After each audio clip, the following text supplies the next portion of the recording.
Eric Dollard é um renomado engenheiro elétrico americano, especializado em pesquisas que envolvem magnetismo, eletromagnetismo e eletricidade. O engenheiro é discípulo do maior gênio da eletricidade, o extraordinário Nikola Tesla, sendo, portanto, considerado o único cientista no mundo com a capacidade para reproduzir alguns experimentos elétricos e científicos de Tesla. O Sol não tem nenhuma estrutura interna, é vazio. O Sol é apenas uma superfície, não há nada dentro. O Sol não está queimando nada, não há nenhuma fusão. O Sol é um transformador, não está queimando nada. É um conversor de energia de outra dimensão, sendo a luz e o calor processos residuais, afirma o cientista. Durante mais de 30 anos de experiências e pesquisas elétricas, Dollard teve 8 laboratórios queimados e destruídos misteriosamente. Dollard estudou o Sol durante 4 anos e realizou inúmeras experiências que comprovam que o Sol não é uma bola queimando no espaço. O engenheiro elétrico afirma que o Sol está a 6.000 quilômetros da Terra e não a 150 milhões de quilômetros, como afirma a pseudociência. A luz não viaja no vácuo do espaço e, portanto, o Sol está dentro da ionoplasma, afirma Dollard. O sistema cientificista afirma que o Sol é uma estrela no centro de um sistema planetário, um astro composto de hidrogênio e hélio que possui traços de outros elementos. Inclui-se nesta lista ferro, níquel, oxigênio, silício, enxofre, cromo, neon e magnésio. Animações gráficas da NASA retratam o Sol como sendo uma bola de fogo queimando no espaço em um suposto processo de fusão nuclear ou hidrogênio se convertendo em hélio. No entanto, a ciência atual trabalha apenas com teorias hipotéticas e conjecturas intuitivas e fajutas para definir o Sol. A descrição científica do Sol por si só é contraditória. A possibilidade do Sol produzir oxigênio em sua composição superficial é totalmente inverossímil. Outra inverdade científica é de que o Sol possui uma grande força gravitacional que confinaria todo o sistema planetário à sua volta. Força gravitacional é outra baboseira científica e, portanto, não existe. A gravidade e nada é a mesma coisa. O que existe é a força magnética. O Sol seria composto de níquel, cromo, magnésio e ferro, e estes elementos seriam responsáveis pela verdadeira força magnética do Sol. A temperatura do Sol, segundo a pseudociência, é de 5.778 K, ou 15 milhões de graus Celsius. Não há como produzir um campo magnético com os elementos níquel, cromo, ferro e magnésio sob grandes temperaturas. Hidrogênio e hélio também não produzem magnetismo. O níquel, o ferro, o cromo e o magnésio perdem suas propriedades magnéticas quando submetidos a menos de 3.000 graus Celsius. Portanto, o Sol, como é definido pela pseudociência, jamais produziria um campo magnético que pudesse atrair outros corpos no espaço. Desta forma, nenhum planeta orbitaria o Sol ou seria atraído por sua força magnética.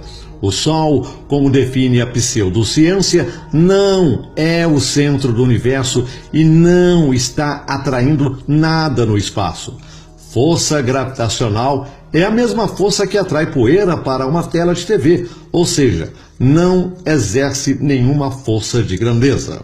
Para haver fusão nuclear na superfície do Sol e provocar a queima, seria necessário oxigênio. O oxigênio se produz de duas formas, pela fotossíntese e pela fotólise. Para haver fotossíntese, seria necessário plantas com clorofila e alguns tipos de algas na superfície do Sol. A fotólise produz oxigênio proveniente da radiação ultravioleta, que entra na atmosplana e decompõe a água que existe na atmosplana e o óxido de azoto. Não há água para o Sol decompor em sua superfície ou em sua atmosfera. Na natureza do fogo, só haverá fogo quando houver combustão, e para que haja combustão, é necessário que ocorra uma combinação entre os elementos combustíveis, temperatura de ignição e o oxigênio do ar atmosférico, comburente. A combinação em proporções adequadas desses elementos produzirá um processo de desprendimento de calor e energia luminosa. Também não existe oxigênio no espaço que pudesse contribuir com a queima do Sol. O Sol da pseudociência é apenas mais uma das inúmeras falcatruas científicas que travestem a ciência contemporânea. Há um grande número de cientistas fugindo de debates e de discussões acerca do Sol, pois um grande número deles reconhece as inúmeras gambiarras científicas que foram construídas pela pseudociência para definir o Sol. Apenas a eletricidade explica a força magnética e a existência do Sol. O Sol não é maior que a Terra e nem está a 150 milhões de quilômetros da Terra. O Sol seria um pouco maior que a Lua. A Lua possui, segundo a ciência, 3.474 quilômetros de diâmetro. O Sol teria aproximadamente entre 5.000 a 6.000 quilômetros de diâmetro. Eric Dollard acredita que o Sol esteja entre 5.000 e 6.000 quilômetros de distância da Terra. Dollard afirma que a indução magnética produz luz, calor, energia, frequências eletromagnéticas e radiação. Essa seria a melhor explicação para definir o funcionamento do Sol dentro do sistema. O Sol possui um forte campo eletromagnético que capta frequências de energia da Terra e do espaço elétrico. Esta captação se define em um processo contínuo de indução magnética. Resumindo, o Sol capta a energia da Terra e de outra dimensionalidade no espaço e as converte em luz, frequências, radiação e calor. Sua flutuabilidade e confinamento dentro do sistema se dão em razão do intenso campo magnético da Terra e do eletromagnetismo existente no domo. Portanto, campo magnético da Terra é bem maior e mais intenso do que o campo magnético do Sol e da Lua. O universo está carregado de partículas elétricas e de filamentos que produzem campos eletromagnéticos. O Sol capta toda essa carga elétrica e frequencial que vem da Terra, do espaço e do domo. Para manter o equilíbrio deste sistema, o Sol atua como um gigantesco transformador, convertendo toda essa energia captada em luz, frequências, calor e radiação. Portanto, o Sol e também a Lua proporcionam uma extraordinária harmonia que mantém todo o equilíbrio de nosso sistema.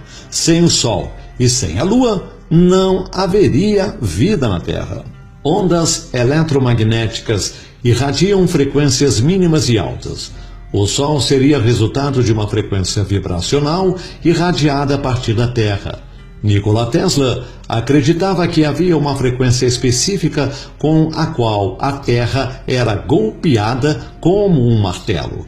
Tesla acreditava que a superfície da Terra vibrava com a frequência da eletricidade que era gerada a partir de processos eletromagnéticos, sendo a Terra uma grande bobina de Tesla.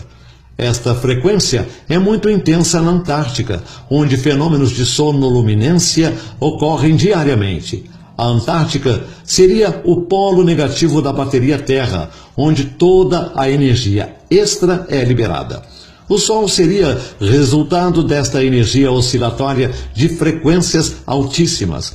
O fenômeno Ball Lightning foi reproduzido em laboratório por Nikola Tesla em 1902. Outros cientistas tentaram reproduzir este fenômeno elétrico sem sucesso.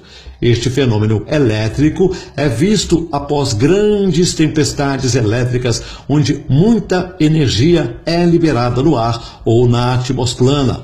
Uma bola de raio flutua no espaço e some misteriosamente ao perder frequência. Este fenômeno pode estar ligado à existência de nosso Sol elétrico brilhando no espaço. Gases e energia elétrica constituem o plasma. A bola de Tesla usa o mesmo fundamento para funcionar e liberar raios de energia em seu interior. A combinação de gases e energia elétrica ou plasma é a mesma que explica a constituição do Sol elétrico. O Sol transforma a energia elétrica em ondas eletromagnéticas. As ondas eletromagnéticas produzem frequências, fazendo que moléculas, partículas e outras substâncias vibrem intensamente. Esta vibração produz calor. Partindo desta premissa, podemos dizer que o Sol possui uma superfície fria, pois o calor seria irradiado a partir das frequências eletromagnéticas. Ao gerar frequências altíssimas, o Sol faz com que as moléculas, partículas e outras substâncias existentes na atmosfera vibrem e, desta forma, o calor é irradiado para a Terra. É desta forma que um forno micro-ondas funciona. O PhD em Engenharia Elétrica Don Scott, juntamente com outro PhD em Física e Engenharia Elétrica Michael Claret, dirigem o projeto Safira, que estuda o Sol elétrico.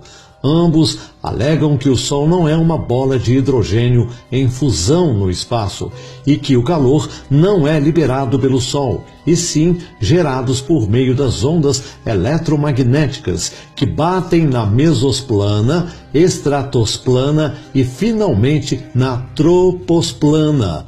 O engenheiro e perito em telecomunicações de satélites José Alfonso Hernando Albedon também afirma que o Sol é frio e o calor é gerado pelas ondas eletromagnéticas que vibram na atmosfera. Uma prova de que o Sol é frio e não irradia calor é que quanto mais subimos na atmosfera e nos aproximamos do Sol, mais frio fica. Aviões a 6.000 pés registram temperaturas de menos de 5 graus abaixo de zero em seu exterior. Se o Sol fosse quente, a água não congelaria a 30 quilômetros de altura, mesmo estando próxima ao Sol. Experiências com balões meteorológicos comprovam que frascos com água levados ao espaço voltaram à Terra totalmente congelados. Acima de 6.000 pés, a temperatura cai drasticamente e, portanto, se o Sol irradiasse calor, torraríamos dentro dos aviões. O espaço é frio como o Sol. Um filminho da NASA rodou o mundo exibindo uma suposta nave espacial se abastecendo no Sol. Isto poderia ser perfeitamente possível, pois o Sol é uma grande fonte de energia e sua superfície não é quente como afirma a pseudociência. O calor do Sol é gerado a partir das frequências de ondas eletromagnéticas que são irradiadas para a atmosfera e, consequentemente, atingem a superfície da Terra. O Sol seria apenas uma fonte, assim como o magnetron é a fonte para que o aparelho de micro-ondas transforme energia em ondas eletromagnéticas. O raio gama é um tipo de radiação eletromagnética de alta frequência. Por causa das altas energias que possuem, os raios gama constituem um tipo de radiação ionizante. Além disso, os raios gama são capazes de penetrar na matéria mais profundamente que a radiação alfa ou beta. A radiação infravermelha é uma radiação não ionizante na porção invisível do espectro eletromagnético que está adjacente aos comprimentos de ondas longos ou o final vermelho do espectro da luz visível. A radiação ultravioleta é a radiação eletromagnética, ou os raios ultravioleta com um comprimento de onda menor que a da luz visível e maior que a dos raios X, de 380 nanômetros a 1 nanômetro. O nome significa mais alta que além do violeta, do latim ultra, pelo fato de que o violeta é a cor visível com um comprimento de onda mais curto e maior frequência. As ondas eletromagnéticas que produzem luz, calor e radiação são geradas a partir de uma fonte elétrica e de contínuos processos elétricos. A eletricidade é a única fonte que poderia definir toda a existência do Sol e do universo. A radiação eletromagnética é uma oscilação em fase dos campos elétricos e magnéticos que, autossustentando-se, encontram-se desacoplados das cargas elétricas que lhe deram origem. As oscilações dos campos magnéticos e elétricos são perpendiculares entre si e podem ser entendidas como a propagação de uma onda transversal, cujas oscilações são perpendiculares à direção do movimento da onda, como as ondas da superfície de uma lâmina de água, que pode se deslocar através do vácuo. Vista da mecânica quântica, podem ser entendidas ainda como o deslocamento de pequenas partículas, os fótons. O espectro visível ou simplesmente luz visível é apenas uma pequena parte de todo o espectro da radiação eletromagnética possível, que vai desde as ondas de rádio aos raios gama. A existência de ondas eletromagnéticas foi prevista por James Clerk Maxwell e confirmada experimentalmente por Henry Hertz. A radiação eletromagnética encontra-se aplicações como a radiotransmissão, seu emprego no aquecimento de alimentos, fornos de micro-ondas, em laser para corte de materiais ou mesmo na simples lâmpada incandescente. O Sol é, portanto, um transformador ou conversor elétrico e a radiação eletromagnética gerada pelo Sol elétrico pode ser classificada de acordo com a frequência da onda em ordem crescente nas seguintes faixas: ondas de rádio, micro-ondas, radiação terahertz, radiação infravermelha, luz visível, radiação ultravioleta, raio-x e radiação gama. As pseudolabaredas vistas nas animações da NASA não são labaredas de fogo, e sim descargas elétricas violentas que ocorrem em torno do Sol. O mesmo efeito pode ser visto em um transformador elétrico ao receber uma carga superior de energia. As manchas solares são vórtex eletromagnéticos em seu fluxo natural de energia. O Sol possui uma poderosa força eletromagnética que trabalha em interatividade com o sistema espaço, domo, terra. O calor produzido pelas ondas eletromagnéticas irradiadas pelo Sol aquecem a água do mar e dos rios, aquece e dilata o ar, produz brisas, ventos e furacões. Seu calor ferve a água e a transforma em vapor. O vapor, por ser mais leve, se concentra na atmosfera plana, formando as nuvens que flutuam nos céus. Desta forma, o Sol exerce papel fundamental nos efeitos climáticos da Terra e influi sistematicamente nos ciclos de chuvas, ventos e tempestades. É também nas rotas ou nos fluxos magnéticos que o Sol percorre sobre a Terra que se originam os furacões, maremotos e terremotos. Isso ocorre em razão da água ser naturalmente diamagnética, ou seja, a água repele um campo magnético quando é confrontada com esta força. A água constitui-se de um campo magnético em oposição ao campo magnético que é aplicado externamente, de modo que este campo, sendo mais fraco e oposto, produz uma força que repele o campo magnético mais forte. Este efeito repelente da água explica as marés nos oceanos da Terra. O Sol implica uma energia eletromagnética positiva que causa a baixa maré, e a Lua implica uma energia eletromagnética negativa, causando a maré alta. A energia eletromagnética do Sol e da Lua são mais intensas que o campo magnético da água e, portanto, interagem nos efeitos das marés. O sal potencializa a capacidade de água salgada do mar em produzir eletricidade. A interação do Sol com a água do mar funciona como uma imensa usina de energia. Cerca de 71% da superfície da Terra é constituída de água. Desta forma, as propriedades eletromagnéticas do Sol e da Lua atuam como dois gigantescos ímãs, alterando o nível das águas em até 17 metros acima da superfície do mar. O Sol também exerce grande influência nas camadas tectônicas da Terra, provocando tremores de terra e grandes terremotos. Cientistas e geólogos descobriram que há grande quantidade de água salinizada no interior da Terra em volume e quantidades superiores aos oceanos que cobrem a Terra. Esta camada é chamada de hidroplaca. A hidroplaca fica em uma área de transição entre as camadas de granito e de basalto. A força magnética do Sol teria influência sobre a água salinizada contida nestes imensos reservatórios subterrâneos. Desta forma, a força magnética pressionaria ou empurraria a água sobre as placas superiores das camadas da Terra. Esta pressão na hidroplaca provocaria os abalos e os terremotos.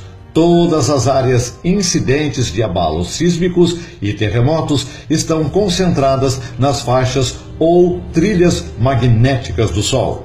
Recentemente tivemos terremoto no México e 3 furacões que destruíram Porto Rico e atingiram Miami, Flórida e parte dos Estados Unidos da América. Os fenômenos ocorreram justamente no caminho que o Sol faz sobre a Terra.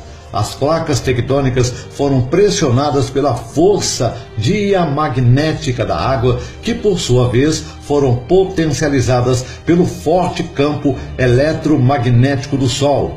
As frequências das ondas eletromagnéticas fizeram vibrar as camadas inferiores da Terra e a força diamagnética sobre a água fez pressão sobre as placas tectônicas, causando os terremotos. A pseudociência afirma que a Terra-bola também possui um centro formado de níquel e cromo. Segundo os lunáticos cientistas, o cromo e o níquel, aquecidos a 6.000 graus Celsius, seriam responsáveis pelo campo protetor magnético que protege a Terra contra os efeitos da radiação solar. No entanto, o cromo e o níquel, aquecidos, perdem suas propriedades magnéticas e, portanto, não protegem a Terra e muito menos geram um campo magnético. Nada no universo se originou do acaso. O sal do mar não é obra do acaso. As partículas e moléculas não são obras do acaso. As plantas, algas e os vegetais não são obras do acaso. Os planetas e as estrelas não são obras do acaso. O domo elétrico não é obra do acaso. A Lua e o Sol não são obras do acaso. Os átomos não são obras do acaso. O eletromagnetismo não é uma obra do acaso. A vida e o homem não são obras do acaso. Tudo no universo foi planejado pela mente sábia do Criador para interagir com a eletricidade que permeia o universo. O Sol é um grande transformador ou conversor elétrico que interage com todo o sistema. O Sol faz parte do perfeito circuito elétrico que mantém todo o sistema funcionando. O Criador planejou sabiamente todo o sistema com perfeição e usou a eletricidade e o magnetismo para perpetuar sua esplêndida obra.